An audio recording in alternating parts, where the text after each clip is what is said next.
Welcome to the Fashion Masterclass, and I'm Angela Taylor-George. And on today's episode, I am so amazed and proud to have the opportunity to bring somebody on that I had the privilege to mentor through a program at FIT.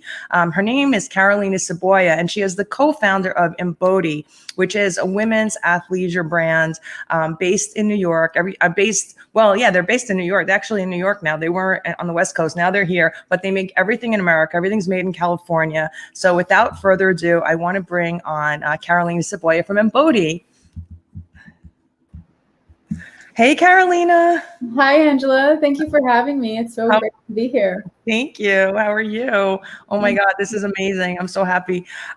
So I basically kind of said what you do, but we met. Actually, we had the opportunity to meet when FIT has a program called Fashion Entrepreneurs, and in the Fashion Entrepreneurs program, they had 30 brands that came to New York, and every brand had a mentor, and I had the opportunity to mentor Carolina and Ariel, which is the co-founder and her boyfriend. And and they made it into the final four. So they had to boom, boom, knock down 26 to get there. So they made it into the final four. So I'm so excited for them. And I'm so happy that you're here with me. So I guess let me just start with, I'm going to dive into the questions then. When did you first know that you wanted to create a fashion brand? I'd say 2016. We were yogis and dancers, and we really wanted something that supported our movement, our practice. And I always was obsessed with fashion, and I wanted something versatile. I hated having to change out of my sweaty clothes to go into a new outfit, to go to, something social. So that's when we realized that it'd be great if I had a one-piece outfit that's technical for activities, but cute enough to wear out to town.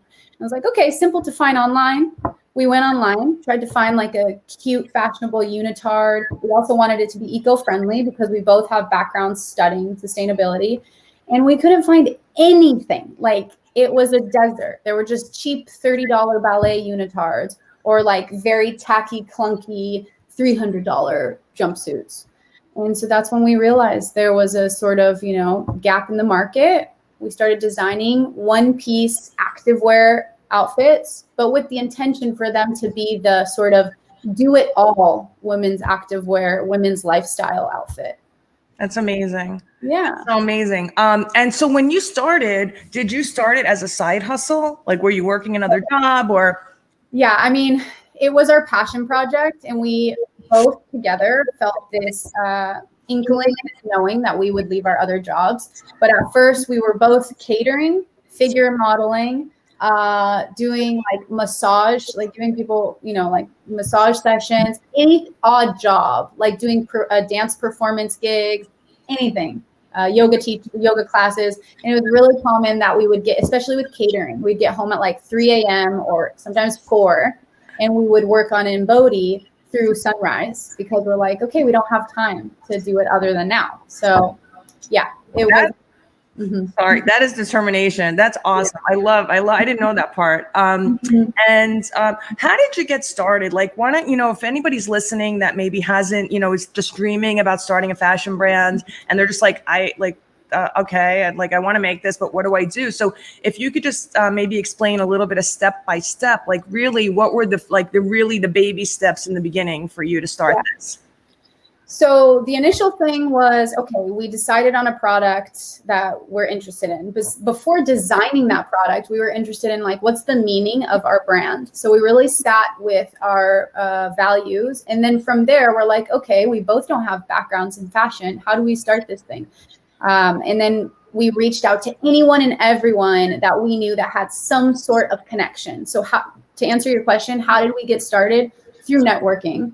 And then how else did we get started? We didn't come from money. We didn't have investment. So we used free platforms to market. And we started marketing a year before we even had a product. So what were we marketing? We were marketing the vision. We were marketing the brand story. And we were doing it all on Instagram because Instagram is free. So we just committed to posting every day on Instagram. And then we were just really driven to, hey, I know this one friend that, goes to this fashion school. Let me ask her if she can connect me with somebody. And that's how it all began. So to inspire people, what I would say how to start is like tap into your network. Don't be shy to ask people, hey, do you know somebody that can help me with this vision? And commit to sharing the story and building the story, primarily through your like free, platforms such as Instagram. That is such great advice. That is such great advice. So you characterize yourself as a sustainable brand. So walk us through what that means to you, because sustainability is a word that's been really thrown around a lot recently in the last couple of years. And what does that really mean to you? Yeah, I like that you asked this question, because for us right now, and I think always, it's a constant practice. It's not this end goal, like we have become sustainable. And what it looks like for Imbodhi right now is we make everything in the US. So that means that there's less driving, less shipping of materials. So we're wasting less energy and we're not polluting the air as much. We also use recyclable and reused packaging materials. We create minimal waste in our production pipeline. Our markers are tight, and we really don't have a lot of waste product, any really. And then all of our workers are getting sustainable or fair wages, livable, healthy, fair wages. And then the best part is the material that we use. We're not using this like heavy synthetic fabric. Our fabrics are made from tree fibers. And they're sustainably harvested tree fibers. They're lensing certified. And so, yeah, bit by bit, we're trying to always be more sustainable. Right now, the smartest choice for us is to be made in the US, to have a healthy production system, and then to use sustainable materials. But there's so much more that we can do to become even more sustainable. Well, this is an amazing start. And I guess, maybe you kind of answered this, but I just wanted to know, like, what was the, what was the pre-launch like for you? But you talked a little bit about it, but I don't know if you can add anything to that. So the pre-launch, with Instagram and with a newsletter that we developed, we hyped it up and we got about 8,000 emails over a year before we launched. And that was through, connecting to our yoga and our dance community and all of that. And we thought that it was going to be this like powerhouse of a launch and we were going to be overflowing with sales. And yeah, we got some trickles of sales here and there, but then it was a really light, weak launch. We still had a lot of room to grow, we did it online. We're an e-commerce brand, by the way. Mm-hmm. So we don't do wholesale. And we learned in that launch that our prints, our design, it was all a little too loud, a little too wild. So we really brought things back. We also learned that to buy something compressive that sticks to the body, because that's what we were doing at the time, these tight fit onesies, it was really intimidating for people to buy that kind of thing online without getting to try it on. So we took all these notes and over time started growing. And now, we have people trust us and people very comfortably shop online with us. So. Yeah, no, it's great. So you were able to find your secret sauce. It was like you did something, you put it out there, you analyzed it, you looked at the metrics, and then you made changes to pivot. Exactly. So that's really important for anybody new. That's like great that, just start basically. Exactly. And then I'll say, like, what have been your biggest challenges? Interesting. I'd say the biggest challenges right now, well, the obvious one is keeping up with demand. The reason why I hesitated to answer that question is because I'm thinking like me as an individual, working through this business, and my partner. It's what are our biggest challenges? And I think right now is, or not right now, recently, it was figuring out how to delegate, right? As the founders, this is your baby, and you could work yourself into the ground trying to do everything at once. And there's so much to be done. And sometimes you won't do it all. And so then your business might move a little slow, like molasses. So it's really helpful to figure out how to delegate.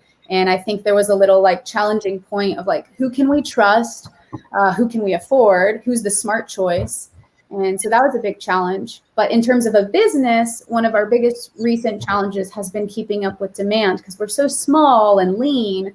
And fortunately, a lot of people want our jumpsuits, but it takes a lot of energy to keep up with that, especially when you're not backed, by infinite resources. So It's a happy problem, but it is a challenge nonetheless. But totally. no, I totally get that.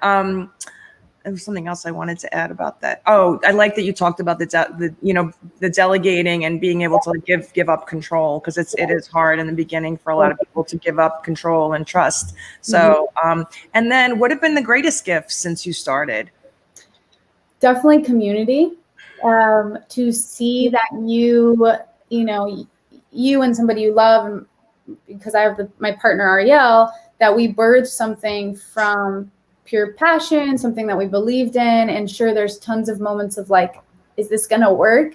But then if you commit to it, you build a community. People start to appreciate what you're offering, and it's just mind blowing. Like, wait, this was once nothing, no name, no product, no identity, and now it's something, and people like it. Like it's a really surreal experience. So that's been one of the greatest gifts, is seeing our community of customers, our brand loyalty, seeing that grow has been incredible. That's great. And I guess, how has the pandemic, we have to talk about it. I mean, we are in a global pandemic. How has that affected your business? Yeah. As wild and unprecedented of a time as this is, and painful, it's been really bizarre and interesting to see what it's done to Imbodhi. We've been on the lucky side of being a sort of loungewear versatile brand. And so a lot of people want comfort at home right now. It's a really difficult time, and people want comfort and connection. So fortunately for us, people have been really wanting our jumpsuits because they're great to be at home. They're great to do yoga. So the pandemic we saw a surge in sales, and now it's like really on us to stay focused and stay humble, and like, okay, not just keep riding this high. We have to plan for where the world is heading beyond the pandemic. So yeah, so it's so important. I've always found that, even in my own career, my own successes, that anytime I felt like I was at this pinnacle and I felt a lot of success, it made me worry, because keeping there, getting up to the mountain is one thing, staying on top is a totally different one. So yeah, it's like you always have to be looking ahead and having that, that vision, that way ahead vision for yourself and your brand.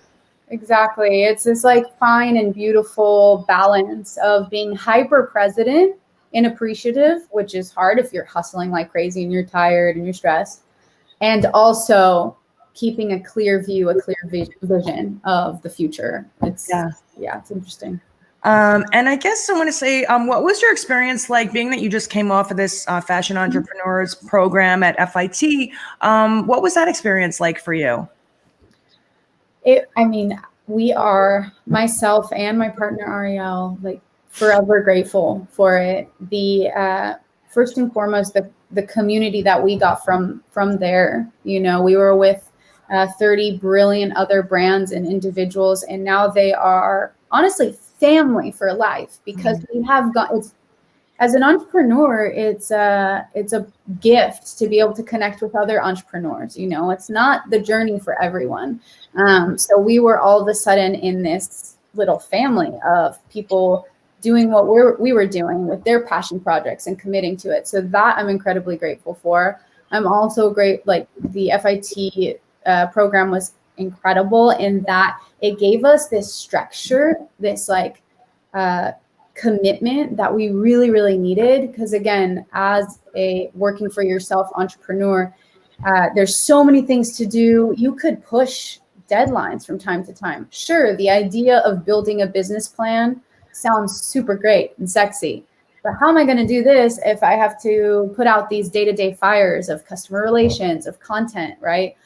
So the program was like, you're going to do it because here's the deadline and here's what needs to be done. And here's the prize, if that's what you want. So that structure and that drive was incredibly helpful. And I'm so, so grateful for the experience. That's great. So would you say, like, because I was going to ask you what your biggest takeaways were, would you say one of them was like time management and? Yeah. So, okay. So yeah, time management, a sense of like structure, if that makes sense, and also just networking and community. Yeah. Great. So where are you going from here? Another good question. I'll have like 50 answers to that question. But one of the where we're growing from here is we really want to stay on this sustainable trajectory. So we want to offer new like eco-friendly fabric varieties, right? Right now we're offering ones made of beech pulp. How cool would it be if we had products made from orange peels, because there are fabrics being made that way, or recycled fishnets. So we want to kind of have this like sustainable library through our product offerings. We also need to expand our product offerings, which sounds obvious, but for us, that's a big leap, because we have been like the Allbirds of clothing. You know, we've had these like 3 styles, and that just keeps soaring. And so now it's time to introduce some new terrific designs. And then, yeah, we're going into mommy and me. So we're going to be designing things for women who have children, because we have a lot of customers that have young babies and children. We're going into men's. Anyway. Tell me that. Yeah. But it's all at I know it sounds like a lot, but it is at a really mindful and healthy pace. At least we're trying to do that. You know, we're not just like, oof, let's do it all. So yeah. No, it's great. No, I knew about the mommy. The men's that came out of left field for me just now, but that's great. Well, look, it's awesome. I'm so happy for you. Can you leave us? Yeah, I'm so happy for you. Seriously, you and Ariel.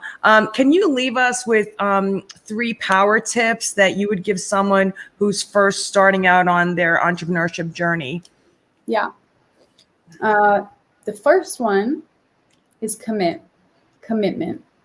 If you feel that wholehearted, all of yourself, passion, obsession, just commit to working on it and to developing it. And there's going to be so much uncertainty and so many unknowns, but stick to that commitment if you believe in it. And then I think the second one is delegate sooner than later. You know, you're as an entrepreneur, as a founder, as a fashion designer, we're artists, we're visionaries, we're big picture thinkers, and we need space to do that. And so the sooner that we can practice and train ourselves to like, how do I communicate properly with a teammate? How do I find a good teammate? That, you know, the sooner you'll then have space to really grow your business. So commitment, delegation, and then marketing. And I know that sounds like a big thing to do, but you can start it on Instagram. I would recommend just like storytelling through marketing. We have the opportunity to be in this time where we can do like anything from our finger. I mean, it sounds cheesy, but we can literally do anything. Like, you know, with our computers, with our phones, with our notebooks, whatever it is, and you can get so creative, and the world is more accepting than ever. There's not a right or wrong way of how an ad should be. It can be homegrown, or it can be high production. It doesn't matter. So I think if you're just starting out, get creative with the brand story, the marketing, learn how to delegate, and stay committed. If you're passionate about it, stay committed to that vision. Oh my God, that is so great. I love those 3 power tips. It's such a great place to end on our interview today. So where can we find you on social? So we are Imbodhi Wear. So that's IMBODHI and then wear, WEAR. I'll drop that down into the links, and then also your website. I'll drop everything into the links. So I'll link down in the description. So if you got value, this has been amazing. Thank you so much, Carolina. I'm gonna take you out of the room for a sec, and thank you so much. Seriously, amazing. So if you got value, please like, subscribe, and follow us on the Fashion Masterclass on Instagram. And also you can jump into the Facebook group, the Fashion Masterclass of the same name. And I'll see you in the next episode.